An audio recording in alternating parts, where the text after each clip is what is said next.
വെള്ളാപ്പള്ളിയുടെ കാര്യം കട്ടപ്പുക. ഈ തെരഞ്ഞെടുപ്പിന്റെ ഓരോ ഫലവും പുറത്തു വന്നപ്പോൾ അക്ഷരാർത്ഥത്തിൽ ഞെട്ടിയത് വെള്ളാപ്പള്ളിയാണ്. ഇന്നിപ്പോൾ ഈ തോൽവിയുടെ എല്ലാ ഭാരവും CPM പിണറായിയുടെ തലയിൽ കെട്ടിവെക്കാൻ നോക്കുമ്പോൾ ആ പിണറായിക്ക് കൈകൊടുത്തതിന്റെയും പൊന്നാട അണിയിച്ചതിന്റെയും ഒക്കെ ഫലമായിട്ട് മത്സരിച്ചതിലെ ബഹുഭൂരിപക്ഷം സീറ്റിലും ഇപ്പോൾ BDJS എന്ന വെള്ളാപ്പള്ളിയുടെ മകൻ നേതൃത്വം നൽകുന്ന പാർട്ടി തോറ്റിരിക്കുകയാണ്. ആ തോൽവിക്ക് കാരണം BJP അവരെ കൈയൊഴിഞ്ഞുവെന്നുമൊക്കെയാണ്. എന്നാൽ മറ്റൊരർത്ഥത്തിൽ പറഞ്ഞാൽ തക്കം കിട്ടിയാൽ സ്വന്തം മുന്നണിയിലുള്ളവരെയും കാർന്നു തിന്നുന്ന ഒരു സ്വഭാവമുള്ള BJPയിൽ നിന്നും വേണമെങ്കിൽ വെള്ളാപ്പള്ളി ഓടി രക്ഷപ്പെട്ടതാണെന്നും പറയാം. അതുകൊണ്ടാണ് തെരഞ്ഞെടുപ്പിന് മുൻപേ പിണറായിയുടെ കാറിൽ വിലസിയതുമൊക്കെ. ഇതോടെയാണ് BJPയിൽ കിടന്ന് ഞെങ്ങി ഞെരുങ്ങി തുഷാർ വെള്ളാപ്പള്ളിക്ക് കഴിയേണ്ടി വരുന്നത്. കാര്യം ശരിയാണ്. BDJS എന്ന പാർട്ടി ഉണ്ടാക്കിയ അന്നു മുതൽ ആ പാർട്ടി BJPയുടെ NDAയോടൊപ്പമാണ്. സത്യത്തിൽ ഈഴവ വോട്ടുകളെ LDFിൽ നിന്നും വിഭജിക്കാനും ഭിന്നിക്കാനും കാരണം BDJS എന്ന പാർട്ടിയാണ്. ഞങ്ങൾക്ക് സ്വന്തമായി ഒരു പാർട്ടി ഉണ്ടായാലോ എന്ന തോന്നൽ ഈഴവർക്കിടയിൽ ഉണ്ടാക്കാൻ BDJSനെ കൊണ്ട് സാധിച്ചിരുന്നു. എന്നാൽ ഇന്നിപ്പോൾ BJP തദ്ദേശ തെരഞ്ഞെടുപ്പിൽ തിരുവനന്തപുരം തൂത്തുവാരിയപ്പോൾ പോലും നേട്ടം കൊയ്യാനാവാതെ നട്ടം തിരിയുന്ന കൂട്ടരായി BDJS മാറി. ഇത് വലിയ ഒരു തിരിച്ചടിയാണ് തുഷാർ വെള്ളാപ്പള്ളിക്ക് ഉണ്ടാക്കിയത്. അതേസമയം രാജീവ് ചന്ദ്രശേഖറിനെ തിരുവനന്തപുരത്ത് കൊണ്ട് ഇറക്കിയപ്പോൾ തന്നെ ഇരു കൈയും നീട്ടി സ്വീകരിച്ച അദ്ദേഹം ഒരു ഉന്നതനായ നേതാവാണെന്ന് തട്ടിവിട്ടു. വെള്ളാപ്പള്ളിയെ പിന്നീട് കണ്ടത് പിണറായിയുടെ കാറിലാണ്. അത്തരത്തിൽ ഒരു ചുവടുമാറ്റം വെള്ളാപ്പള്ളി നേരത്തെ തന്നെ നടത്തിയിരുന്നു. അയ്യപ്പ സംഗമത്തിന് പിന്തുണ കൂടി അറിയിച്ചുകൊണ്ടായിരുന്നു മുഖ്യന്റെ കാറിൽ കയറിയുള്ള വിലസൽ നടത്തിയത്. അന്ന് തൊട്ട് ഇന്ന് വരെ അതൊരു വലിയ വാർത്തയാണ്. മുഖ്യമന്ത്രി പിണറായി വിജയനും CPM എന്ന പാർട്ടിക്കും LDF എന്ന മുന്നണിക്കും ദോഷം ചെയ്തതും ഈ വെള്ളാപ്പള്ളി സേവ ഒന്നു മാത്രമാണ്. കൃത്യമായി പറഞ്ഞാൽ തദ്ദേശ തെരഞ്ഞെടുപ്പിലെ കനത്ത തോൽവിക്ക് പിന്നാലെ NDA വീഴാൻ BDJSനുള്ളിൽ സമ്മർദ്ദം കൂടിയിരിക്കുകയാണ്. NDA നേട്ടമുണ്ടാക്കിയ ഇടങ്ങളിൽ പോലും BDJSന് വോട്ട് കുറഞ്ഞതാണ് അതൃപ്തിക്ക് കാരണം. തിരുവനന്തപുരം കോർപ്പറേഷനിൽ NDA ഭരണം പിടിച്ചെങ്കിലും BDJS മത്സരിച്ച സീറ്റുകളിലെല്ലാം വോട്ട് കുറയുകയാണ് ഉണ്ടായത്. BJPയുടെ നിസ്സഹകരണമാണ് തോൽവിക്ക് കാരണം എന്നാണ് BDJSന്റെ ആരോപണം. BJPക്ക് സ്വാധീനമുള്ള ഇടങ്ങളിൽ പോലും വേണ്ടത്ര പിന്തുണ ലഭിച്ചില്ല. BDJS മത്സരിച്ച തിരുവനന്തപുരം നഗരത്തിലെ വാർഡുകളിൽ BJP വോട്ട് UDFന് മറിച്ചുവെന്നാണ് ഇപ്പോഴത്തെ പറച്ചിൽ. ഇത് തുടങ്ങിയത് പക്ഷേ CPMകാരാണ്. എന്നാൽ ആ UDF എങ്ങനെ ഇത്തവണ 19 സീറ്റിലേക്ക് ഉയർന്നു എന്നതിന് ഉത്തരമില്ല. കഴിഞ്ഞ തവണ ആകെ 10 സീറ്റ് മാത്രമേ തിരുവനന്തപുരം നഗരസഭയിൽ UDFനുണ്ടായിരുന്നുള്ളൂ. വാർഡ് വിഭജനം കൂടി പൂർത്തിയായതോടെ പേരെടുത്തു പറയാൻ പറ്റുന്ന 7 സീറ്റ് മാത്രമേ UDFന്റെ പോക്കറ്റിൽ പറയത്തക്കതായി ഉണ്ടായിരുന്നുള്ളൂ. ആ സീറ്റാണ് ഇത്തവണ ഒറ്റയ്ക്ക് 19 സീറ്റാക്കി UDF ഒറ്റക്കെട്ടായി ഉയർത്തിയത്. അതുകൊണ്ട് തന്നെ BJP കോൺഗ്രസിന് വോട്ട് മറിച്ചു കുത്തിയെന്ന വാദം ഒന്നും തോറ്റതിന്റെ പിറ്റേ ദിവസം CPMകാർ പറഞ്ഞു പരത്തേണ്ടതില്ല. അങ്ങനെ ചെയ്തിട്ടും കാര്യമൊന്നുമില്ല. എന്തായാലും BDJSന് 40 നിയോജക മണ്ഡലങ്ങളിൽ മാത്രമാണ് സീറ്റ് ലഭിച്ചത്. ഇവിടെ പലയിടങ്ങളിലും ബദൽ സ്ഥാനാർത്ഥികളെയും നിർത്തി. ലഭിച്ചതിൽ ഭൂരിപക്ഷം സീറ്റുകളും സ്വാധീനമില്ലാത്ത സ്ഥലങ്ങളിലായിരുന്നു. 23 നടക്കുന്ന BDJS നേതൃയോഗത്തിൽ മുന്നണി മാറ്റമടക്കം ചർച്ചയാകും.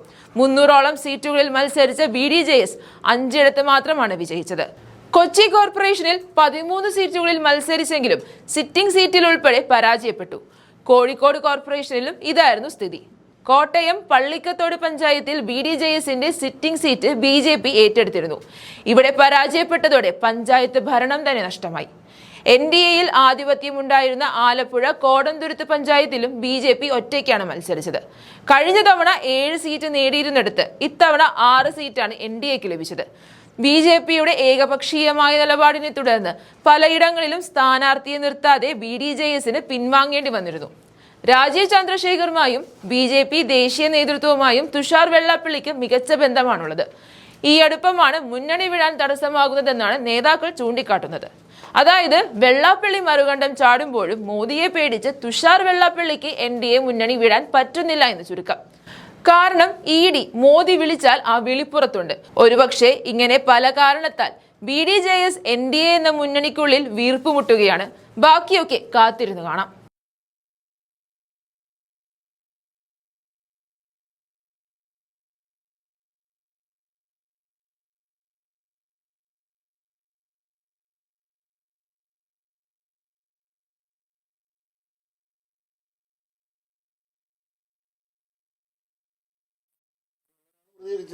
ചന്ദ്രിക എഡിറ്റോറിയൽ വരെ എഴുതി ഞാൻ വർഗീയവാദിയാണ്, അത് ചെയ്തതിൽ ഒരു തെറ്റുമില്ല, അപ്പൊ എന്താണ്, ഇടതുപക്ഷത്തിൽപ്പെട്ടവർ ആരും പോലും എതിർക്കാതില്ല.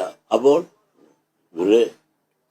അവർക്കെതിരായ UDF പ്രധാന ഘടകകക്ഷിയായ ലീഗിന്റെ നേതാവാണ്.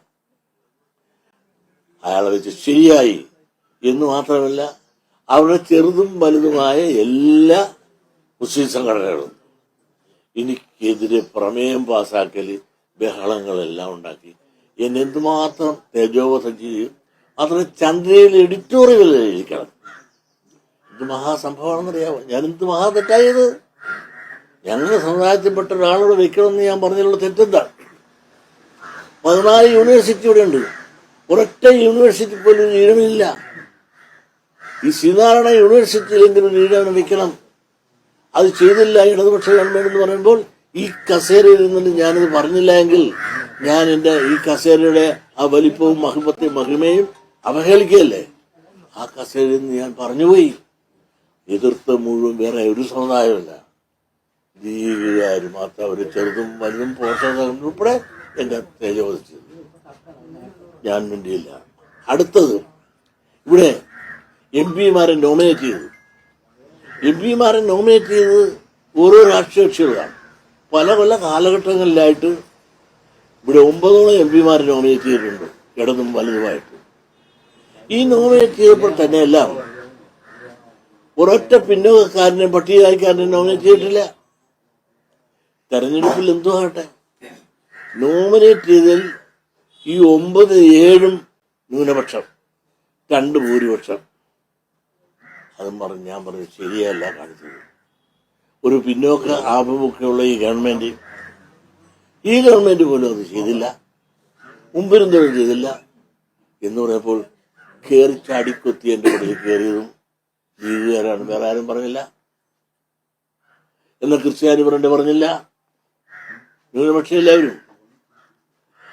ഇവരെല്ലാം എന്നെ കണ്ടുവാൻ ചർവണം ചെയ്തുകൊണ്ട് ചെറിയ റാവുത്തർ സംഘടന വരെ എനിക്കെതിരായി പ്രമേയം പാസാക്കുകയും ചുരുക്കം പറഞ്ഞാൽ പ്രമാണം കത്തിച്ച് എന്നെ ഈ ലോകത്തു നിന്ന് പറഞ്ഞു വിടണമെന്നുള്ള രീതി വരെ അങ്ങേറ്റം ശക്തമായ വർഗീയ വിദ്വേഷം വരുത്തുന്ന ജൽപ്പനങ്ങൾ രണ്ടാമത് നടത്തി.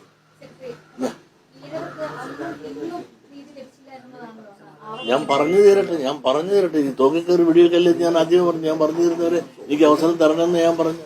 അത് കഴിഞ്ഞിട്ട് നിങ്ങൾക്ക് ചോദിക്കാം, അതിനെല്ലാത്തിനും ഞാൻ ഉത്തരം പറയാം. അടുത്ത മൂന്നാമത്തത്, ഇതിനെല്ലാം എതിർക്കുന്നത് ലീഗിന്റെ നേതൃത്വം മാത്രമാണ്. കാരണം അവർ മാടി വിളിച്ചപ്പോൾ ഞാൻ ചെന്നില്ല എന്നുള്ളത് വിദ്വേഷം മനസ്സിൽ വെച്ചിട്ടുള്ള പ്രതികാരമാണ്. മൂന്നാമത്തത്, മലപ്പുറത്തൊരു സമ്മേളനത്തിൽ ഞാൻ ചെല്ലുന്നു. 3 കൊല്ലം കൂടെ മുമ്പ് ചെല്ലുന്നതാണ്. അവിടെ ചെല്ലുമ്പോൾ ഞാൻ സംസാരത്തെ പറഞ്ഞ്, ഇവിടെ നമുക്ക് മലപ്പുറത്ത് ഒരു സ്ഥാപനമില്ല, ഒന്നും നൽകുന്നില്ല, വിദ്യാഭ്യാസപരമായും വളരെ തകർച്ചയിലാണ്, ലീഗ് ഒരു പരിഗണന നൽകിയിട്ടില്ല, ഉള്ളതെല്ലാം അവരെടുക്കുക എന്നുള്ള വാക്കുകൾ കൊടുത്തിട്ട് എന്ന് പറഞ്ഞപ്പോൾ ഉടനെ അത് ശക്തമായ പ്രതിഷേധം നടത്തിയെന്ന് മാത്രമല്ല, പന്തം കൊളുത്തിപ്പെടണം, എന്നെ കോലം വരെ കത്തിച്ചതാണ്. ഞാൻ എന്താ പരാതി ചെയ്തു മിസ്റ്റർ? എന്നിട്ട് അവരെ ട്വിസ്റ്റ് ചെയ്തു. ഞാൻ മുസ്ലിം സമുദായത്തെ ആക്ഷേപിച്ചത്. ഞാൻ എന്ത് മുസ്ലിം സമുദായത്തെ ആക്ഷേപിച്ച്? മുസ്ലിം സമുദായം എത്രയോ നല്ല സമുദായത്തിൽപ്പെട്ട എത്രയോ നല്ലവര്. ലീഗിനെയാണ് ഞാൻ പറഞ്ഞത്. ലീഗ് ഭരണത്തിൽ ഇരുന്നപ്പോൾ ഞങ്ങൾക്ക് എന്താ വരാത്തത്? മലപ്പുറത്ത് ഒരു കുടിപ്പള്ളി കൊടുത്തവരുണ്ടോ? വയനാട് ഞങ്ങൾക്ക് വെറും തന്നോ? കാസർഗോഡ് തന്നോ? 3 ജില്ല അവിടെ കിടക്കല്ലേ മലബാർ പ്രദേശത്ത്. എന്താ ഞാൻ ചോദിക്കുമ്പോൾ ഇവര് ഒരു ജില്ല മാത്രം എന്തുമാത്രം ഉണ്ടാകും. എണ്ണം എന്നൊക്കെ പറഞ്ഞാൽ ഞെട്ടിപ്പോകും. ഞങ്ങൾക്ക് വെറും നാമം മാത്രമേ സ്കൂളുകളേ ഉള്ളൂ. അവർക്ക് ആയിരക്കണക്കിന് സ്കൂൾ എങ്ങനെ കിട്ടി? അവർക്ക് കോളേജിൽ എത്ര എണ്ണായി? സ്റ്റേറ്റ് വിട്ടക്കൊണ്ട് ആ ജില്ലയിൽ തന്നെ മൊത്തം ഞങ്ങളെക്കാൾ കൂടുതലുണ്ട്. എങ്ങനെ ഉണ്ടായി? അധികാരത്തിൽ നിന്ന് ഇതെല്ലാം വാങ്ങി എടുത്തു കൂട്ടിയപ്പോൾ ഈ ഞങ്ങൾക്ക് കൂടെ ഇറ്റുവറ്റ് താഴത്ത് വീഴുന്നെങ്കിലും താണമെന്നുള്ളൊരു അപേക്ഷ പറഞ്ഞപ്പോൾ ഞാൻ മതവിദ്വേഷമാണ് വരുത്തിയത്. ഒരു മതവിദ്വേഷം വരുത്തിയെന്ന് ട്വിസ്റ്റ് ചെയ്തുകൊണ്ട് എന്നെ ഒരു തീവ്രവാദി മുസ്ലിം വിരോധിയായി. നിങ്ങളൊന്ന് ആലോചിച്ചു. ഇവരെല്ലാം ഇവിടെ നിന്ന് പ്രസംഗിക്കുന്നതും വിദേശത്ത് പോയി നിന്ന് പ്രസംഗിക്കുന്ന എൻ്റെ പ്രസംഗങ്ങൾ എന്ന് പറയുന്നത് കണ്ടല്ലോ. ഒരു അബ്ദുൽ ഗഫൂറുണ്ട്, ഒരു വലിയ പുണ്യവാളനായിട്ട് ഏറ്റവും വലിയ മഹാനായിട്ട് ഇങ്ങനെ പറഞ്ഞ അയാളെ കൊണ്ട് ഞാൻ നടന്നതാണ് ഈ രാജ്യത്ത് മുഴുവൻ MESന്റെ ആളെന്ന് പറഞ്ഞു. ഇപ്പൊ അബ്ദുൾ ഗഫൂർ, ഫസൽ ഗഫൂർ, അതിന്റെ അപ്പനുണ്ടാക്കി കൊടുത്ത് അതിന്റെ മുകളിൽ കയറിയിരുന്നുണ്ട്. ഇപ്പൊ എന്ത് കൊള്ള ചെയ്യണത്? ED നോട്ടീസ് അയച്ചിട്ട് എന്ത് ചെല്ലാത്തത്? നാട് കിടക്കാൻ കുടുംബസേന നാട് കിടക്കാനല്ലേ പോയത്, തിരിച്ചു പോകുന്നില്ലേ? അയാൾ നടന്ന് എന്നെ ചീത്ത പറയും. ഞാനെന്ത് ചെയ്തു? അയാളെ പറ്റി ഞാനൊന്നും പറഞ്ഞില്ല. അങ്ങനെ കണ്ടവനും കേട്ടവനും ആയ സകല അലവലാതിലും എന്നെ കയറി ചീത്ത പറയുക. ഞാൻ ചീത്ത പറയാൻ എന്ത് ചെയ്തു? കാരണം ഈ മുസ്ലിം ലീഗിനെ പറ്റി ഏക്കാനിന് പറഞ്ഞിട്ടില്ലേ? ആ ഏക്കാനിനെ തുലയ്ക്കാൻ ഇവരെല്ലാം ഒന്ന് ചെയ്യുന്നുണ്ട്. ഏക്കാനിന് ഭരണത്തിൽ നിന്ന് ഇറക്കിയത് ആരാണ്? VS അച്യുതാനന്ദൻ പറഞ്ഞ ഈ മുസ്ലിം ലീഗിനെ പറ്റി പറഞ്ഞിട്ടില്ലേ? ഇതെല്ലാം പഴയ കഥകളിൽ നിന്ന് ആലോചിച്ച് നോക്കുക. ഇവരുടെ ദാഷ്ട്യവും അഹങ്കാരവും. ഇതൊരു മലപ്പുറം പാർട്ടിയാണ്. ഈ മലപ്പുറം പാർട്ടിയുടെ പണമുണ്ട്, പ്രതാപമുണ്ട് എന്ന് വിചാരിച്ചുകൊണ്ട് എല്ലാവരെയും തൻ്റെ കുടക്കീഴിലാക്കിക്കൊണ്ട് ഭയപ്പെടുത്തി നിർത്തുന്നതിന് അടവ് നയം. ഇപ്പൊ തന്നെ ചാനലുകളിൽ ചില ചാനൽ അടിച്ച് തകർക്കുക. ഞാനെന്ത് തെറ്റ് ചെയ്തു? എന്റെ കോലം കത്തിച്ചപ്പോൾ ഞങ്ങളുടെ ആളുകൾ കയറി അവിടെ മതനിരപേക്ഷന്മാരുടെ കോലം ഞങ്ങളും കത്തിച്ച്. അത് കത്തിക്കൽ ഒരാൾക്ക് മാത്രമേ പാടുള്ള, കത്തിക്കൽ എല്ലാവർക്കും ആകാം. കത്തിക്കൽ ഇപ്പുറം തുടങ്ങിയപ്പോൾ പണിയോടെ നിർത്തി. ഈ സാമൂഹിക സത്യങ്ങൾ ഞങ്ങൾ കേരളത്തിൽ എമ്പാടും എല്ലാ യൂണിയൻ തലങ്ങളിലും ശാഖാലയിലും ഞങ്ങൾ പ്രദർശിപ്പിച്ച് ആ സത്യങ്ങൾ ഓരോരുത്തരും. അബ്ദുൽ ഗഫൂർ പ്രസംഗിച്ചത്, മുസ്ലിം ലീഗിന്റെ സെക്രട്ടറി ഉണ്ടല്ലോ, ആ സെക്രട്ടറി മുഖ്യമന്ത്രി എന്ന് പറഞ്ഞ 2 ടേം ഭരിച്ചൊരു മുഖ്യമന്ത്രി അല്ലേ? അടുപ്പിൽ പറഞ്ഞ ആണും പെണ്ണും കെട്ടവനും അല്ലേ? ഇത്തരം തറപറ പറയുന്നവനാരുണ്ട്? എന്നിട്ട് ആരെന്ത് പറഞ്ഞു? ഇത് ഞാൻ പറഞ്ഞു, നിങ്ങളെല്ലാം ചാനലിലെല്ലാം നാളെ ചർച്ച ചെയ്ത് എൻ്റെ കുടലെടുത്ത് പുറത്തുകയാണ്. എന്താ ഇവരുടെയൊക്കെ ഇതുപോലെ തറ വർത്താനം പറഞ്ഞിട്ട് ഒരു ചർച്ചയാകാത്തവിടെ എന്താണ്? ഒരു മുഖ്യമന്ത്രിയെ പറ്റിയാ പറയണത്. എന്താണ് ആണും പെണ്ണും കിട്ടുക? 2 മക്കളുണ്ടായത് ആണും പെണ്ണും കിട്ടവനാണെന്നുണ്ടെങ്കിൽ 2 മക്കളുണ്ടാവുക. ഷണ്ണനല്ല, ആണും പെണ്ണും കിട്ടവനല്ല, ആണായതുകൊണ്ട് 2 മക്കളുണ്ടായത്. പറയാനാണെങ്കിൽ വേറെയൊക്കെ പലതും പറയും. അതൊന്നും ഞാൻ പറയുന്നില്ല. ഇങ്ങനെ ഒരു പരപക്ഷ ബഹുമാനമില്ലാതെ അവരുടെ അഭിപ്രായത്തോട് യോജിക്കാതെ ആരുണ്ടോ അവരെല്ലാം തകർക്കുക. ഞാൻ പറഞ്ഞത് എന്തെങ്കിലും തെറ്റുണ്ടോ? അല്ലെങ്കിൽ ഞാൻ പറഞ്ഞതിൻ്റെ കുറവുണ്ടെങ്കിൽ അത് തെറ്റായിപ്പോയി പരിശീലിക്കുക, അല്ലെങ്കിൽ ശരിയാ ഞങ്ങൾക്ക് ഇങ്ങനെ അബദ്ധം പറ്റിയെന്ന് അവർ പറഞ്ഞാൽ എനിക്ക് മനസ്സിലാകാം. പക്ഷെ അവരെയും അവരുടെ കുഞ്ഞാടുകളെയും കൊണ്ടും വിദേശത്ത് പോയി എന്തെല്ലാമാണ് പ്രസംഗിച്ചിരിക്കുന്നത് അതൊക്കെ ഞങ്ങൾ റെക്കോർഡ് ചെയ്ത് കാണിച്ചിട്ടുണ്ട്. ലീഗ് എന്ന് പറഞ്ഞാൽ അവരിന്ന് നിങ്ങളൊന്ന് ആലോചിക്കണം. ഇത്തരം സൗഹാർദ്ദം തകർത്ത് മതവിദ്വേഷം പകർത്തുന്ന ഒരു പാർട്ടി ഇന്ന് കേരളത്തിലുണ്ടെങ്കിൽ അവർ മാത്രമാണ്. നിങ്ങളതൊന്ന് ആലോചിക്കണം. ലീഗൊക്കെ ഭരണകാലത്ത് ഇരിക്കുന്ന കാലത്തല്ലേ മാറാട് കലാപം ഉണ്ടായത്? ഇന്ന് ഈ മുഖ്യമന്ത്രി 10 കൊല്ലമല്ലേ ഭരിക്കുന്ന ഒരു കലാപം ഇവിടെ ഉണ്ടായിട്ടുണ്ടോ? ഒരു കലാപം ഇവിടെ ഉണ്ടായിട്ടില്ല. ഒരു മതസൗഹാർദ്ദത്തിലാണ് പോണത്. അന്ന് UDF ഗവൺമെന്റ് ഭരിക്കുന്ന കാലത്ത് മാറാട് കലാപം ഉണ്ടാക്കി എത്ര പേരാണ് കൊന്നത്? മതസൗഹാർദ്ദമാണ് അടി നടപ്പിലാക്കിയത്. അവസരം കിട്ടിക്കൊണ്ടുമ്പോൾ എല്ലാം മറ്റുള്ളവരെ തകർക്കുകയും തളർത്തുകയും ചെയ്യുന്ന നയമല്ലേ? ഉള്ള അധികാരങ്ങളും അവകാശങ്ങളും എല്ലാം ഊറ്റിയെടുക്കുകയല്ലേ? ബാക്കിയുള്ളവർക്ക് കൊടുക്കാനുള്ള താല്പര്യം ഇവരെന്ത് കാണിച്ചു? അതിനുള്ള തെളിവല്ലേ ഞാൻ പറഞ്ഞതല്ല. 3 ജില്ല ഞാൻ വടക്ക് പറഞ്ഞല്ലോ. നിങ്ങൾ തിരക്ക് നോക്ക്. ഞങ്ങൾക്കൊരു കോളേജ് ഉണ്ടോ? ഒരു ഉന്നത വിദ്യാഭ്യാസം മലപ്പുറത്തൊരു കുടിപ്പള്ളിക്കൂടം. എൻ്റെ സമുദായത്തിൻ്റെ ദുഃഖം ഞാനൊന്ന് പറഞ്ഞുപോയി. ആ ദുഃഖം പറഞ്ഞതിന് എന്നെ ഇത്രയധികം വേട്ടയാടാൻ ഞാൻ എന്ത് ചെയ്തു? ഈ വിദ്വേഷം പകയായി മനസ്സിൽ വെച്ചിട്ടുണ്ട്. അവർ വിളിച്ചപ്പോൾ ഞാൻ ചെന്നില്ല, ഞാൻ അവരുടെ കൂടെ നിന്നില്ല എന്നുള്ളതിന് പേരിൽ ഞങ്ങളുടെ കൂട്ടത്തിൽപ്പെട്ടവനെ ചിലരെ കൊണ്ട് ഉപയോഗിച്ചുകൊണ്ട് SNDPക്ക് എതിരായി ചില ഒരുക്കങ്ങൾ നടത്തി. അതും പൊളിഞ്ഞ് അതിനുശേഷം എൻ്റെ ഓരോ വാക്കിനെയും അവിടെ ഇവിടെയുള്ള അടർത്തിയെടുത്തുകൊണ്ട് മതവിദ്വേഷം എന്ന് വരുത്തി മീഡിയകളും ഉപയോഗിച്ചുകൊണ്ടും എന്നെ തകർത്താൻ ശ്രമിച്ചുകൊണ്ടിരിക്കുന്നു. എത്ര തകർക്കാൻ ശ്രമിച്ചാലും നിങ്ങളൊന്ന് ആലോചിക്കണം. കേരളത്തിലെ ഏതാണ്ട് 150ഓളം യൂണിയനുണ്ട്, 7000 മേൽ ശാഖയുണ്ട്. ഇതിൽ 10 യൂണിയനെങ്കിലും എനിക്കെതിരായി ഒരു പ്രമേയം പാസ്സാക്കിയിട്ടുണ്ടോ? വേണ്ട. 7000 മേൽ ശാഖകളുണ്ടല്ലോ. ഇവരും വേറെ ഇവരുടെ ചിങ്കിടികളും പലരും ഉണ്ടല്ലോ. ഇവർക്ക് 10 ശാഖയെ കൊണ്ട് വെള്ളാപ്പള്ളി നടേശനും നയപരിപാടികളും തെറ്റാണെന്ന് ഒരു പ്രമേയം പാസ്സാക്കാൻ സാധിച്ചിട്ടുണ്ടോ? അപ്പൊ എന്റെ സമുദായം എന്റെ കൂടെയുണ്ട്. ലീഗിന്റെ കൂടെ അവരുടെ സമുദായം മുഴുവൻ ഉണ്ടോ? ലീഗ് എന്ന് പറഞ്ഞ മുസ്ലിം സമുദായത്തിലെ ഒരു കഷണമേ ഉള്ളത്. മുസ്ലിം സമുദായത്തിലെ എത്രയോ നല്ല ആളുകൾ അവർ മുസ്ലിം സമുദായത്തിന്റെ ഈ സംഘടനയ്ക്ക് വെളിയിലാണ്.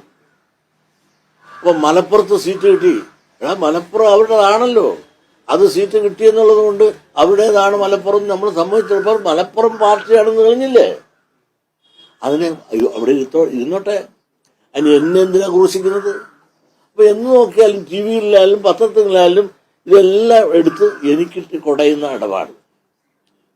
നിങ്ങൾ സത്യം മനസ്സിലാക്കി കൊടയാനുള്ള കാരണമുണ്ട്. പണ്ട് നേരത്തെ എൻ്റെ അണ്ണനും തമ്പിയായിട്ട് കൊണ്ടുനടന്നതല്ലേ.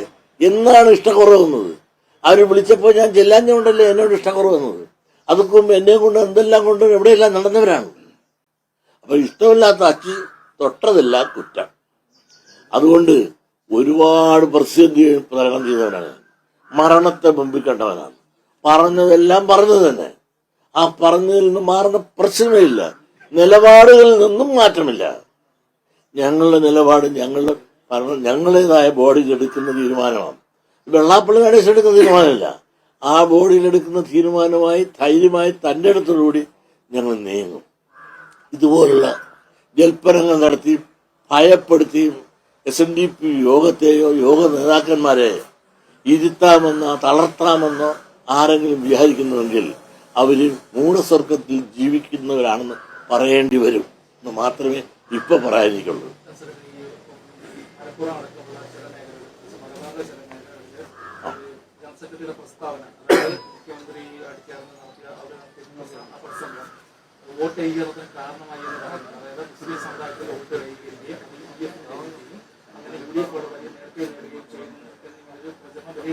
ഉണ്ട്, പറയാം.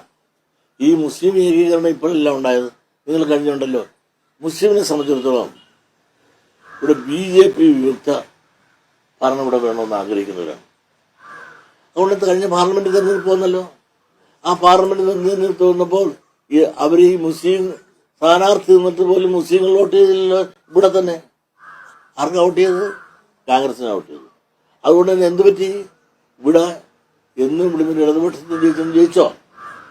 തോറ്റില്ലേ? അപ്പോൾ അഖിലേന്ത്യാ ലെവലിൽ മുസ്ലിം ലീഗ് ഒരു തീരുമാനം എടുത്തിട്ടുണ്ട്. അതനുസരിച്ച് കോൺഗ്രസ് മുസ്ലിമും ഒരേ ഐക്യത്തോടുകൂടി മുമ്പോട്ട് പോകുന്നു. അതിന് എന്നെ തലേ കയറിയാൽ മതിയാ. ഞാൻ മുഖ്യമന്ത്രിയുടെ കാറിക്കറി എന്ന് കുറ്റം പറഞ്ഞാൽ മതിയാ. കാറിക്കറി എന്തൊരു കുറ്റം! എത്ര നേതാക്കന്മാർ കണ്ട പെണ്ണുങ്ങളെ വെച്ചിട്ട് പോയിട്ട് ആരും കണ്ടിട്ടില്ലേ? അതൊക്കെ എത്രയോ പേര് എഴുത്തൊക്കെ എഴുതിയാണ്. എന്നിട്ടൊന്നൊരു ഭരണം ചലിച്ചില്ല. നിങ്ങളൊന്ന് മനസ്സിലാക്കണേ. ഞാൻ 50 കൊല്ലമായി ബെൻസുകാർ കിടക്കണമാണ്. ഇപ്പൊ തന്നെ നോക്ക് എത്ര കാറിന്റെ അവിടെ കിടപ്പുണ്ടെന്ന്. ഈ മുഖ്യമന്ത്രി നടക്കുന്നേക്കാൾ വലിയ വണ്ടികൾ ഇപ്പോഴും നടക്കും. കാരണം വേറൊന്നുകൊണ്ടല്ല, പണത്തിന്റെ അഹങ്കാരം കൊണ്ടല്ല. ഞാൻ അതുപോലെ ഓടി വർക്ക് ചെയ്യുമ്പോൾ അങ്ങനെ ഓടാൻ പറ്റുന്ന നല്ലൊരു വണ്ടി വേണമെന്നുള്ളത് കൊണ്ട് ഞാൻ നല്ല വണ്ടി സഞ്ചരിക്കുന്നു. അതുകൊണ്ടാണ് ഇത്തരം സഞ്ചരിച്ചിട്ടും ഞാൻ സഞ്ചരിച്ചനുസരിച്ച് ഒരു വണ്ടി തന്നെ 7 ലക്ഷം കിലോമീറ്റർ സഞ്ചരിച്ച വണ്ടിയാണ് അവിടെ ബെൻസ്. ഇന്ത്യയിൽ ബെൻസ് ഇറക്കുമതി ചെയ്തപ്പോൾ ആദ്യം എടുത്ത വണ്ടി അതിപ്പോൾ 28 കൊല്ലമായിട്ടുണ്ട്. അത് ആ വണ്ടി മാത്രം 7 ലക്ഷം കിലോമീറ്റർ ഓടിയിട്ടുണ്ട്. 7 ലക്ഷം കിലോമീറ്റർ ഓടിയ ഞാൻ റോഡിൽ കൂടി സഞ്ചരിച്ചിടത്തോളം കേരളത്തിൽ ആരും സഞ്ചരിച്ചാൽ തെളിയിച്ചാൽ ഞാൻ മാപ്പ് പറയാം. കാരണം എൻ്റെ തൊഴിലും അങ്ങനെയായിരുന്നു. റെയിൽവേയിലായിരുന്നു. ഓട്ടമല്ലേ. മംഗലാപുരം എന്ന് പറഞ്ഞാൽ ട്രെയിൻ കിട്ടിയിട്ട് പോകും. മധുരാണെങ്കിൽ ഇവിടുന്ന് ഓടും. ഇങ്ങനെ എൻ്റെ തൊഴിൽ ഇങ്ങനെ ഓട്ടമായിരുന്നുകൊണ്ട് ഓടും. പിന്നെ സങ്കടം വന്നപ്പോൾ ഞാൻ നടത്തുന്നില്ല. ഞാൻ നല്ലപോലെ ഓടി റോഡേ സഞ്ചരിച്ച്. എനിക്ക് പ്ലെയിനിൽ പോയി പ്രവർത്തകരെ കാണാൻ വെക്കുന്ന സ്ഥിതിയിലല്ല എൻ്റെ പ്രവർത്തന മണ്ഡലം. അങ്ങനെ ഞാൻ ഓടി. അപ്പൊ ഇത്ര മഹാഭാവൻ ഞാൻ എന്നെ തീണ്ടലില്ലാതെയായി പോയാ. അതുകൊണ്ടാണ് മുഖ്യമന്ത്രിയുടെ വിട്ടത്. വേറെ ഒരു മുസ്ലിമിനെ കയറ്റിയാൽ പറയും. ഞാൻ ചോദിട്ടെ, തങ്ങളുടെ വണ്ടി വേറെ ആരെങ്കിലും കേട്ടിട്ടുണ്ടോ? തങ്ങളുണ്ടല്ലോ, അവരുടെ ആത്മീയ നേതാവ്. ആ ആത്മീയ നേതാവിൻ്റെ വണ്ടിയുടെ അകത്ത് ഒരു മുസ്ലിം അല്ലാത്ത എത്ര പേരെ കയറ്റിക്കൊണ്ട് പോയിട്ടുണ്ടെന്ന് നിങ്ങൾ ആരും കണ്ടിട്ടുണ്ടോ? ഇതൊക്കെ ആരോപണത്തിന് വേണ്ടി ഇതുപോലെ തറ പറയരുത്. തറ പറയുമ്പോൾ അതിനേക്കാൾ വലിയ തറ പറയാൻ ഞങ്ങളുടെ ആളുകൾ നല്ലപോലെ അറിയാം. അതുപോലെ ഈ ചെറിയ കാര്യങ്ങളും അല്പകാര്യങ്ങളും ഇങ്ങനെ പറഞ്ഞ് മനുഷ്യരുടെ ഇടയിൽ ഈ മതവിദ്വേഷത്തിന്റെ വിത്തുകൾ കുത്തിയിറങ്ങരുത്. അത് ഏറ്റെടുത്ത് പറയാൻ കുറേ മാധ്യമങ്ങളുണ്ട്. നിങ്ങൾ എന്തൊരു കഷ്ടമാണ് പറയണത്. ഞാൻ മുഖ്യമന്ത്രിയുടെ വീട്ടിൽ കയറി നിങ്ങൾ കണ്ടിട്ടുണ്ടോ? ഞാൻ മുഖ്യമന്ത്രിയുടെ കയറി ആറ് കയറി കിടക്കുന്ന ആഫീസിൽ വരുന്ന നിങ്ങൾ വല്ല നിങ്ങളൊക്കെ മീഡിയകളാണല്ലോ. മുഖ്യമന്ത്രി നിങ്ങൾ ഞാൻ അദ്ദേഹത്തിന് അവിടെ എത്തുന്നുണ്ട്. 10 കൊല്ലമായില്ല ക്ലിഫ് ഹൗസിൽ പോയിട്ടുണ്ട്. ആകെ 2 പ്രാവശ്യം. അദ്ദേഹത്തിൻ്റെ ആഫീസിൽ ഞാൻ ഇതുവരെ പോയിട്ടില്ല.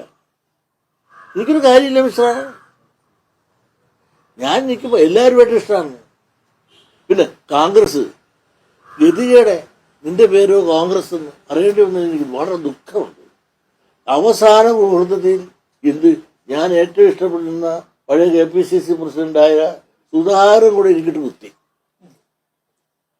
അയാള് ഒറ്റയ്ക്ക് ഇവിടെ വന്നപ്പോഴേ ഞാൻ പറഞ്ഞു, എനിക്ക് പറ്റിയ പണിയല്ല ഇത്. KPCC പ്രസിഡന്റ് അവിടെ ഇരുന്നുകൊണ്ട് കിടന്ന പണിയല്ല. ഇങ്ങോട്ട് വന്നാൽ ഇവിടെ ബാക്കിയെല്ലാം കൂടെ തന്നെ തുളയ്ക്കും. അതൊക്കെ ഞാൻ നോക്കിക്കൊള്ളാം. അവതാരം എങ്ങനെ ഇരിക്കണം? വഴിയാധാരമായില്ലേ?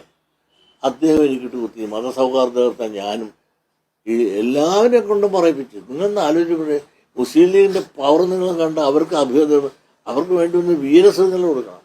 കാരണം ഈ പറയുന്ന കോൺഗ്രസ്സുകാരനായ എല്ലാവരും കൊണ്ടും എനിക്കെതിരെ പറയിപ്പിക്കാൻ അവരെ കൊണ്ട് സാധിച്ചില്ലേ? സുധാകരൻ പറയാമെന്ന് ഞാൻ വിചാരിച്ചു. സുധാകരൻ ഒരു ഗണപണാന്ന് ആദ്യം പറഞ്ഞു. അപ്പോൾ എന്തിനാണ് മുസ്ലിം പ്രീണനം നടത്തിയില്ലെങ്കിൽ ഇന്ത്യൻ നാഷണൽ കോൺഗ്രസ് എന്ന് പറയുന്നത് ഒരു വലിയൊരു പ്രസ്ഥാനമാണ്. ഇന്ത്യക്ക് സ്വാതന്ത്ര്യം നേടുന്നതാണ്. ഇവിടെ പാരമ്പര്യമുള്ളതാണ്.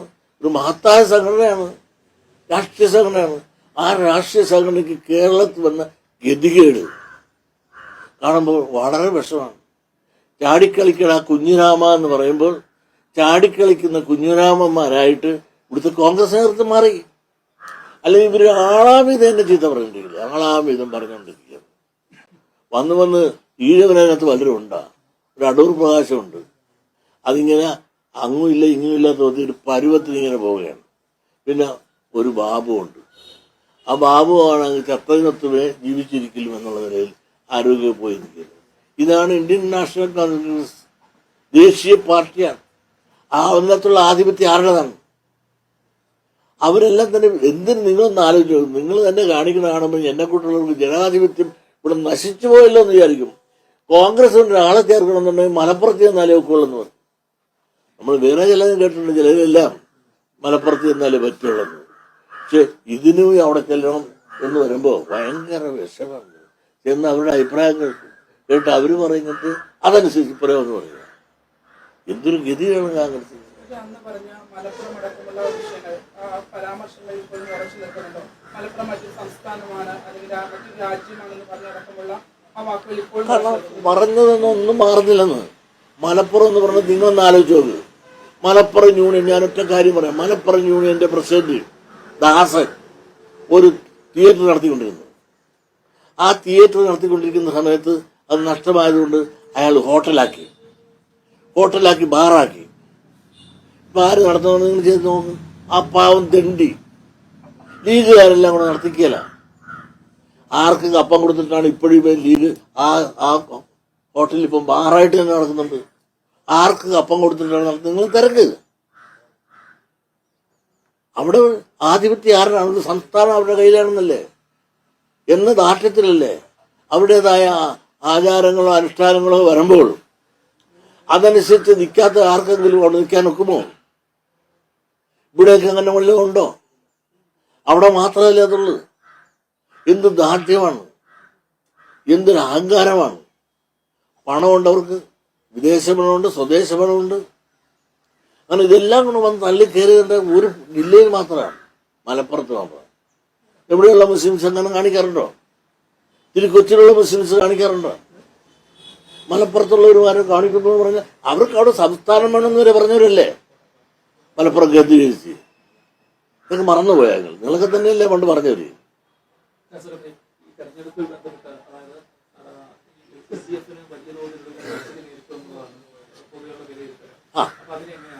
അതെ, LDFന് നിങ്ങളൊരു കാര്യം മനസ്സിലാക്കണം. ഞാൻ തെരഞ്ഞെടുപ്പിന് മുമ്പേ പറഞ്ഞായിരുന്നു, ത്രിതല പഞ്ചായത്തിന്റെ തെരഞ്ഞെടുപ്പും പാർലമെന്റ് തെരഞ്ഞെടുപ്പും അസംബ്ലി തെരഞ്ഞെടുപ്പും ഇതെല്ലാം 3 രീതിയിൽ കാണണം. ത്രിതല പഞ്ചായത്തിന്റെ അസസ്മെന്റ്, അടുത്ത ഈ അസംബ്ലി തെരഞ്ഞെടുപ്പിന്റെ ഒരു ചൂണ്ടുപലകയായി കാണാൻ പാടില്ല. ആ തെളിവ് തന്നെ ഞാനിവിടെ പറയാം. ഞാൻ നിൽക്കുന്ന ഈ വാർഡിൽ 5ാം തവണയാണ് കോൺഗ്രസ്സുകാർ ജയിക്കുന്നത് വാർഡിൽ. എന്നാൽ ഈ വാർഡിൽ തന്നെ നിന്ന് LDF-ന്റെ കമ്മ്യൂണിസ്റ്റ് പാർട്ടിയുടെ കാൻഡിഡേറ്റ് ബ്ലോക്കിലേക്കും ജില്ലാതലത്തിലുണ്ട്. അവർക്ക് രണ്ടുപേർക്കും പാർട്ടി ഭൂരിപക്ഷം അവർക്കാണ്. ഈ ഒരാൾക്ക് മാത്രം കോൺഗ്രസ്സുകാർ മാത്രം മഹാഭൂരിപക്ഷം 250 5ാം തവണ. അപ്പൊ ഈ തെരഞ്ഞെടുപ്പെന്ന് പറഞ്ഞാൽ വ്യക്തിപരമാണ്. വ്യക്തിപരമായ സ്വാധീനങ്ങളും അതുപോലെ ബന്ധങ്ങളും അടിസ്ഥാനത്തിലാണ് പോകുന്നത്. എന്നാൽ ഇതെല്ലാം ആണെങ്കിൽ തന്നെയും കണ്ടാൽ ഒരു ലീഡറോ ഒന്ന് എന്ന് നമുക്ക് തോന്നാം ഇടതുപക്ഷത്തിന്. പക്ഷേ അവർക്ക് നല്ല വോട്ട് കിട്ടിയ സ്ഥലങ്ങളില്ല. നിങ്ങൾ മലപ്പുറത്ത് തന്നെ എത്ര 10,85,000 വോട്ട് കിട്ടി. അപ്പൊ മലപ്പുറത്ത് ഇടതുപക്ഷം ആരും അല്ലെന്ന് പറഞ്ഞാൽ ഒക്കുക. മാത്രമല്ല, നിങ്ങൾ ഇവിടെ ഏറ്റവും കൂടുതൽ ആളുകളുള്ള ജില്ലയുണ്ടല്ലോ, നിയോജകമണ്ഡലമുള്ള ജില്ലകളിലെല്ലാം ഇടതുപക്ഷം കയറിയിട്ടുണ്ട്. അതെന്തേ പറയാത്തത്? അപ്പോൾ മൊത്തം വരുമ്പോഴാണ് ഒരു ലീഡറോ എന്ന് പറയുന്നത്. ആലപ്പുഴ നമ്മുടെ എൻ്റെ ലിസ്റ്റൊക്കെ പറയണമെങ്കിൽ ഞാൻ പറഞ്ഞുതരാം. പിന്നെ ഏറ്റവും കൂടുതൽ അസംബ്ലിയുള്ള ജില്ലകളിൽ LDF ആണ് മുമ്പിൽ കയറിയത്. ടോട്ടൽ നോക്കുമ്പോൾ കുറവുണ്ട്. ഈ കുറവ് ഒരു കുറവായി മാത്രം കണ്ടുകൊണ്ട് വലിയ വായുസത്തിൽ വലിയ തലത്തിൽ വെള്ളമിട്ടുണ്ടായിരുന്നാലും ശരിയാകത്തില്ല. ഒരു കാര്യമില്ല. അതൊക്കെ നിങ്ങൾ എഴുതി മാങ്കൂട്ടമായാലും സ്വർണ്ണപ്പാളിയായാലും ഇതൊന്നും ജനത്തിന് താല്പര്യമില്ല. നിങ്ങളൊക്കെ ഒരുപാട് എഴുതി കൂട്ടിയായിരിക്കും. ഇതൊന്നും അങ്ങനെയാണ്. ഞാൻ ചോദിക്കട്ടെ, ഇതിനേക്കാൾ ജനങ്ങളെല്ലാം ഇറങ്ങി NSS നേതൃത്വമെല്ലാം ഇറങ്ങി എന്തെല്ലാം പെൺവിഷയം ശബരിമലയില എന്ത് ബഹളമായിരുന്നു. തവിടുപടിയായി പോകുന്നു ചേർന്നില്ലേ? ആണ് ഇല്ലെന്ന് ഞാൻ പറഞ്ഞില്ല. കുറവുണ്ട്. ഏത് ഈ പഞ്ചായത്തിൽ ഈ കുറവ് എന്ന് പറഞ്ഞ ത്രിതല പഞ്ചായത്ത് എന്ന് പറഞ്ഞ വ്യക്തിപരമാണ്. പിന്നെ ഇതെല്ലാം പലരും ഗ്രൂപ്പ് തിരിഞ്ഞും പരസ്പരം മത്സരിച്ചും പലയിടത്തും തോൽവിയും ജയവും ഒക്കെ ഉണ്ടായിട്ടുണ്ട്. അപ്പൊ ത്രിതല പഞ്ചായത്ത് എന്ന് പറഞ്ഞാൽ അതൊരു അസസ്മെന്റായിട്ട് മൊത്തം കണക്കാക്കാറുണ്ട്. എന്നാലും ഈ 10 കൊല്ലം ഭരിച്ച ഗവൺമെന്റാണ്. ആ ഗവൺമെന്റിൻ്റെതായ കുറവുകളും കുറ്റങ്ങളും സ്വാഭാവികമാണ്. പക്ഷെ ഒരു കാര്യമുണ്ട്, നിർവേട് കാണിക്കുന്നത്. ഈ 10 കൊല്ലം കൂടെ ഇരുന്ന് എല്ലാ സുഖങ്ങളും അനുഭവിച്ച ഘടകകക്ഷികളുണ്ടല്ലോ, ഞാനോ നിങ്ങളല്ല കുത്തിയത്, കൂടെ നിൽക്കുന്നവരുണ്ടല്ല, എല്ലാ സുഖങ്ങളും അനുഭവിച്ചിരിക്കുന്ന ഘടകകക്ഷികൾ ഇപ്പൊ കുറ്റം പറഞ്ഞ പിണറായിയാണ്. ഈ പിണറായിയുടെ കൂടെ നിന്ന് ഒരു കുറ്റവും പറയാതെ എല്ലാ സുഖവും അനുഭവിച്ചിട്ടിരുന്നില്ലേ ഇവരെ? അന്നൊന്നും കുറ്റം പറയാത്തത് ഒരു ക്ഷീണം തോന്നി പറഞ്ഞപ്പോൾ ഇവരെല്ലാം തന്നെ കൊടുവാളുമായിട്ട് ഇറങ്ങി മാന്യമായ, ഒട്ടും മാന്യമായില്ല. ഒന്നിച്ച് നിന്നുവെങ്കിൽ ഒരു അച്ചകടത്തോട് എന്നെ INL വരെ കയറി കൊത്തിയില്ലേ? INL എന്നെ വല്ല സപ്പോർട്ട് തന്നിവിടെ പറഞ്ഞ ആളുകളാണ്. ഇതിനെല്ലാം സകലം ചെറുതും വലുതുമായ കക്ഷികളെ ഇതുപോലെ MLA ആക്കി മന്ത്രിയാക്കി കൊണ്ടു നടക്കുന്ന ഏക ഭരണകൂടം ഇന്നത്തേക്ക് ഉണ്ടല്ലേ? ഒരു MLA ഉണ്ടെങ്കിൽ അവനെ മന്ത്രിയല്ലേ? എത്ര ഘടകകക്ഷിയുണ്ട്, അവനെല്ലാം മന്ത്രിയും തന്ത്രിയും എല്ലാം കൊടുത്തിട്ടില്ലേ? അങ്ങനെ ഘടകകക്ഷികൾക്ക് എല്ലാ പരിഗണനയും പരിരക്ഷയും കൊടുത്തിട്ടുള്ളത് ഈ ഗവൺമെന്റ് മാത്രമാണ്. അത് ഇത്തരം 10 കൊല്ലം അനുഭവിച്ചില്ല മനസ്സിലായ. തുടർ ഭരണം നടത്തിയ ആരൊക്കെ ഉണ്ട് ഇവിടെ? ഇതൊന്നും പരിചയമില്ല പലരും. എന്നിട്ട് പിറ്റേ ദിവസം കുറ്റം മുഴുവൻ പിണറായി കിട്ടും മാറ്റം. അതൊക്കെ ഒരു ചതിയും കുഴികാലി ഒട്ടിത്തിരുന്നു കൂടെ എന്നിട്ട് കാലട്ടി ഒട്ടിരുന്നു. ഇതുകൊണ്ടൊന്നും ഇടതുപക്ഷത്തിന് ജയമുണ്ടാകുമെന്നോ തോൽവി ഉണ്ടാകുമെന്നോ ഒന്നും അസസ്മെന്റ് ചെയ്യാനായിട്ട് ഒരിക്കലും സാധിക്കില്ല. തോമസ് ഐസക് ഈ പരാജയത്തെ കണ്ടത് പാലസ്തീൻ ഐക്യദാർഢ്യം മറ്റും ശക്തമായിട്ട് കൊണ്ടുപോകുമ്പോഴും ന്യൂനപക്ഷങ്ങൾ പ്രത്യേകിച്ച് മുസ്ലിങ്ങൾ ഇടതുപക്ഷത്തു നിന്നും അകലുന്നു എന്നതാണ്. അത്തരം ഒരു പ്രീണന ശ്രമം ഇടതുപക്ഷത്തിന് അങ്ങോട്ട് പ്രയോജനം ചെയ്തില്ലെന്ന് തോന്നുന്നു. അതെ, ഈ അന്ധൻ ആനയെ കണ്ട പോലെ തോമസ് ഐസക് സാറ് പോയി കാലെ പിടിച്ചു കാണും ആനയുടെ, അപ്പോൾ തൂണാണെന്ന് തോന്നുന്നു. വേറെള്ളവൻ കയറിയിട്ട് വാലയെ പിടിച്ചു കാണും, അത് ചൂലാണെന്ന് തോന്നുന്നു. വേറൊരുവൻ കയറി ചെവിയെ പിടിച്ചു കാണും, അപ്പം മൊറമാണെന്ന് തോന്നുന്നു. അന്ധൻ ആനയെ കണ്ട പോലെ ഈ കൂടെ നിൽക്കുന്നത് പലരും പറയുന്നുണ്ട്. ഇപ്പോൾ തോമസ് ഐസക് ഒരു അഭിപ്രായം പറഞ്ഞു, അത് പിന്നെ തിരുത്തിയില്ലേ. അപ്പോൾ ഇതിനൊന്നും നമ്മൾ മറുപടി പറഞ്ഞിട്ട് കാര്യമുണ്ടോ?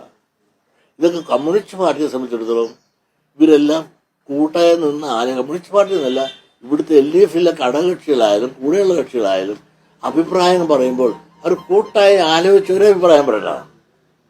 പല അഭിപ്രായം പറഞ്ഞത് ശരിയായില്ല, മാന്യമായില്ല. ഗുണാനുഭവിച്ചപ്പോൾ ഇവരെല്ലാം വലിയ കേമന്മാരായിട്ട് നടന്നില്ലേ? ഇപ്പൊ ദോഷം വന്നു എന്ന് കണ്ടപ്പോൾ എല്ലാം പിണറായിയുടെ തലയിട്ട് വെക്കാൻ പോണെന്നാണ്. ശരിയാണോ? ഇവരെല്ലാം കൂട്ടായിരുന്നു പാസ്സാക്കിയതല്ലേ. പാസ്സാക്കിയ ശേഷം പിന്നെ പല അഡ്ജസ്റ്റ്മെന്റും ചെയ്യേണ്ടി വരുമ്പോൾ ഇപ്പൊ തന്നെ വൈസ് ചാൻസലർ, നിങ്ങൾ ആലോചിക്കണം, ഞങ്ങളെ കൊണ്ട് വിദ്യാഭ്യാസ സ്ഥാപനം നടത്തുന്നവരുടെ ദുഃഖം നിങ്ങൾ മനസ്സിലാക്കുന്നുണ്ടോ? യൂണിവേഴ്സിറ്റിയിൽ അടിപിടി കൊണ്ട് ഒരു കോഴ്സ് നടത്താക്കാനൊക്കില്ല, ഈ പുതിയ വിദ്യാഭ്യാസ നയം നടപ്പാക്കാനൊക്കില്ല, കേന്ദ്രം കൊണ്ടുവരുന്ന പല യൂസേജ് ഗ്രാൻഡ് ഞങ്ങൾക്ക് കിട്ടുന്നില്ല. കോടിക്കണക്കിന് രൂപയാണ് വാങ്ങാനൊക്കെ. അതോത്തിൽ ഈ കേരള യൂണിവേഴ്സിറ്റി എല്ലാ യൂണിവേഴ്സിറ്റിയുടെ അടിപിടി വരുമ്പോൾ അവസാനം ഒരു മധ്യസ്ഥയിൽ തീരാ മാർഗമില്ല എന്ന് പറയുമ്പോൾ ആ മാർഗത്തെ പൊതുനന്മയ്ക്ക് വേണ്ടിയിട്ട് അത് സ്വീകരിച്ചുവെങ്കിൽ അതിന് നമ്മൾ നന്ദി പറയല്ലേ വേണ്ടത്, അതിനും കുറ്റം പറയുക.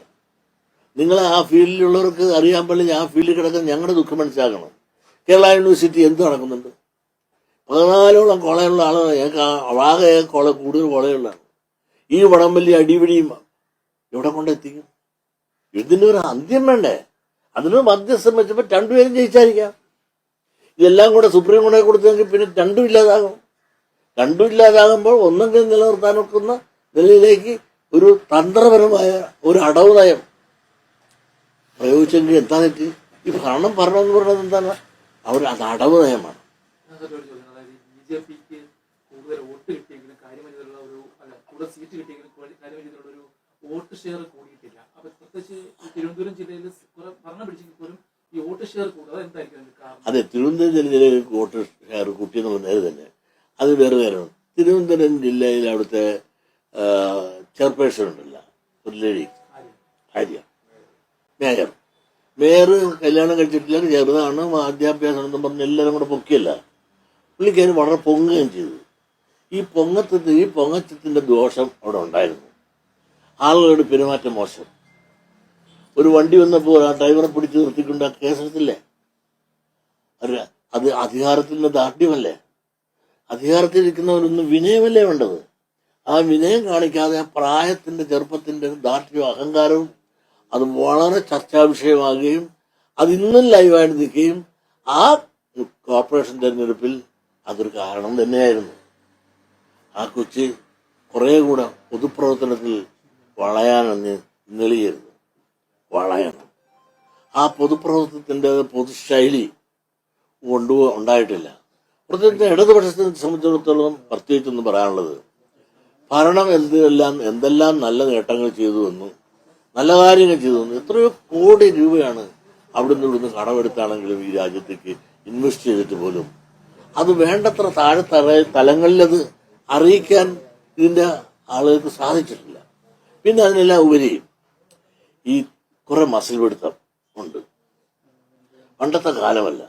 ആളോട് മാന്യമായിട്ടും സ്നേഹമായിട്ടും സ്വന്തം മക്കളോട് പോലും വിനയമായിട്ടൊക്കെ പെരുമാറിയാലേ മക്കൾ പോലും അല്ലെങ്കിൽ പോടാച്ചാന്ന് പറഞ്ഞ് പോണ കാലമാണ്.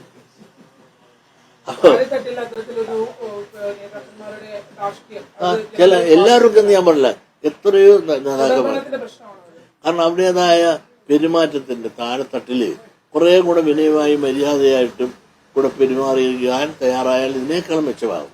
പിന്നെ മന്ത്രിമാര്, കഴിഞ്ഞ മന്ത്രിമാർ പറയുമ്പോൾ എല്ലാം ഞാൻ പറയാം, കഴിഞ്ഞ മന്ത്രിമാരെടുത്തുള്ള മെച്ചമായ രീതിയിൽ പ്രകടനം കാഴ്ചവെക്കാൻ ഇത്തവണ വന്ന പല മന്ത്രിമാർക്ക് സാധിക്കാതെ പോയിട്ടുണ്ട്. അതും ഒരു കാരണമാണ്. അതിന് പല കാരണങ്ങളുണ്ട്. അത് ഇതെല്ലാം പല കാരണങ്ങൾ, ചില കാരണങ്ങൾ മാത്രമേ ഉള്ളൂ.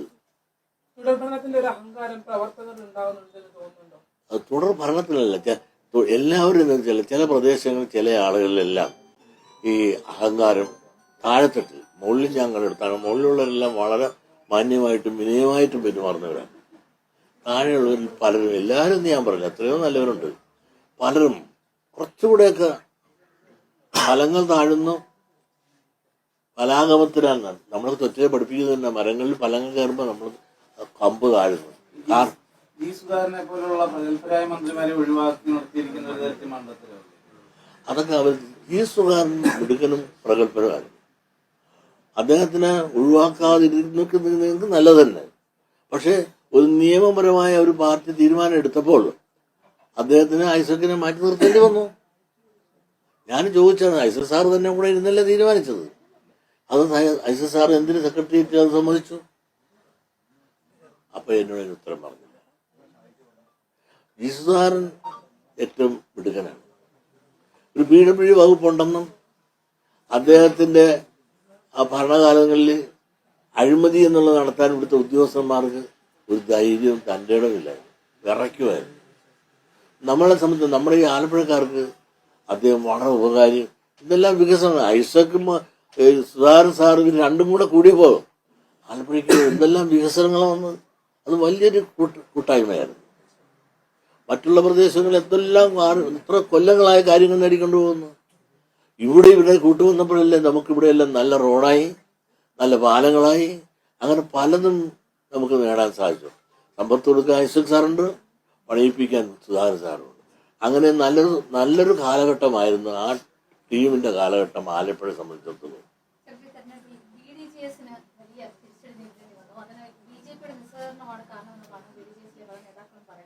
അത് എന്നോട് പറഞ്ഞിട്ടില്ല. പിന്നെ ഒരു കാര്യമുണ്ട്, ഈഴവൻ നിന്നാൽ സവർണ വോട്ട് ചെയ്യുന്നില്ല.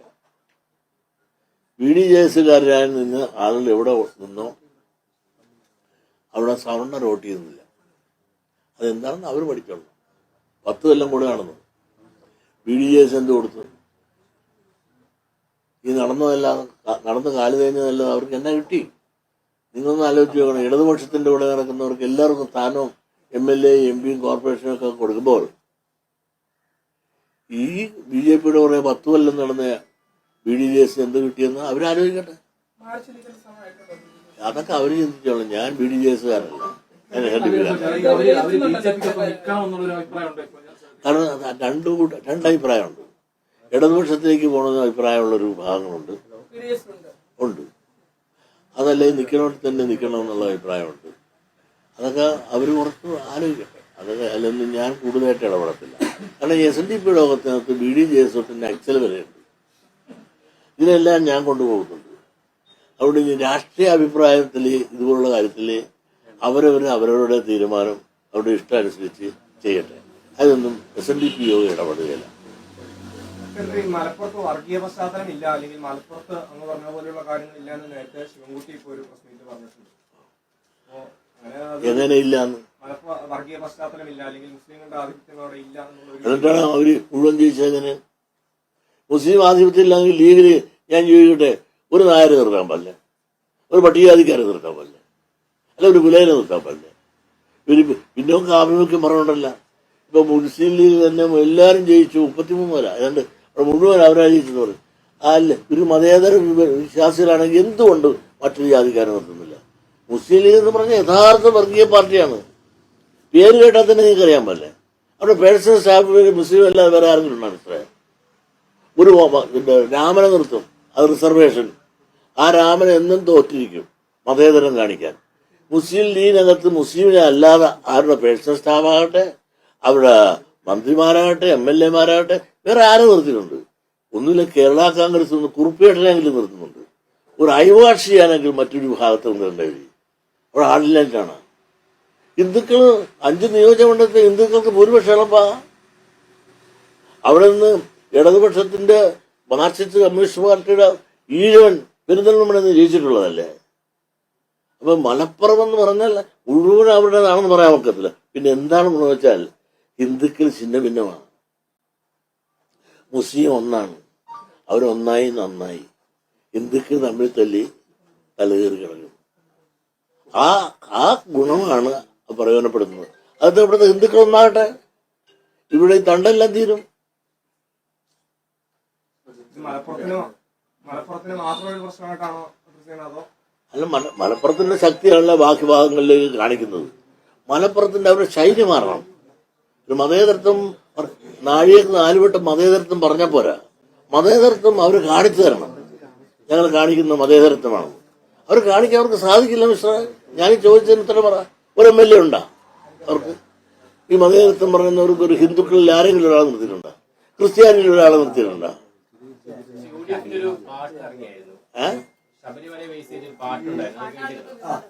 അതെ, പാട്ട് കഥകറിയ ഒരുപാട് ആട്ടുകൾ കണ്ടു. വടക്കൊക്കെ ചിലരുണ്ടല്ലോ, ഇത് അയ്യപ്പന്റെ സ്തുതിഗീതമാണെന്ന് വിചാരിച്ച് പാടുന്നവരുമുണ്ട്. അതൊക്കെ അവരൊക്കെ ആലോചിക്കും. കാരണം അതെല്ലാം ഇപ്പോൾ പാട്ട് കേൾക്കുമ്പോൾ സുഖം തോന്നും.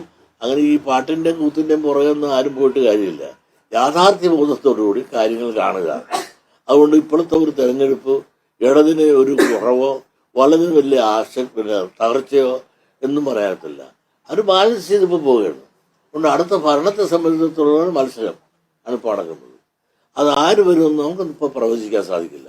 അതുകൊണ്ട് ഈ ഇലക്ഷന് ഇടതുപക്ഷത്തിന് ക്ഷീണം വന്നു എന്നുള്ളതുകൊണ്ട് ഇടതുപക്ഷം ഇന്ന് മുങ്ങിപ്പോയി എന്നൊന്നും ആരും കരുതുന്നത് ശരിയല്ല. കണക്ക് വെച്ച് തന്നെ ഞാൻ പറയുന്നത് ശരിയല്ല. വീണ്ടും പിണറായി സർക്കാർ തന്നെ അധികാരത്തിൽ വരുമെന്നാണ്. ഇപ്പോൾ ആര് വരുമെന്ന് പ്രവചിക്കാൻ കഴിയാത്തൊരു സാഹചര്യത്തിലേക്ക് എത്തിയിട്ടുണ്ടോ? എന്റെ കണക്കനുസരിച്ച് അടുത്ത പ്രാവശ്യം പിണറായി തന്നെ വരും. കണക്കനുസരിച്ച്. കാരണം ഇത്രയും മോശം പരിസ്ഥിതി വന്നിട്ട് ഇങ്ങനെയല്ലേ കിടക്കുന്നത്. വലിയ പരിക്കില്ല എന്നാണ്. വലിയ പരിക്കില്ല. അതേ സമയത്ത് ഈ അസംബ്ലി തെരഞ്ഞെടുപ്പ് വരുമ്പോഴും പാർലമെന്റ് തെരഞ്ഞെടുപ്പ് സിസ്റ്റം മാറി. ആ സിസ്റ്റം മാറുമ്പോഴത്തെ ഓരോ കുഴി എത്ര വോട്ടിനാണ് ഓരോരുത്തരും ജയിക്കണത്?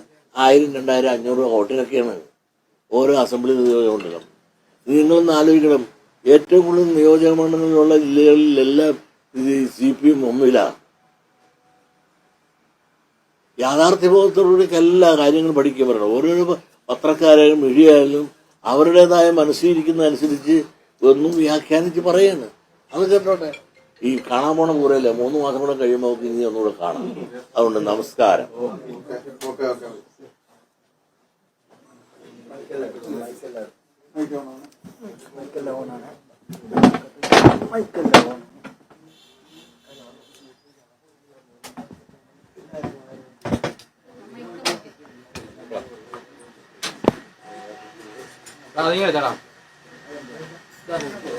ചേട്ടാ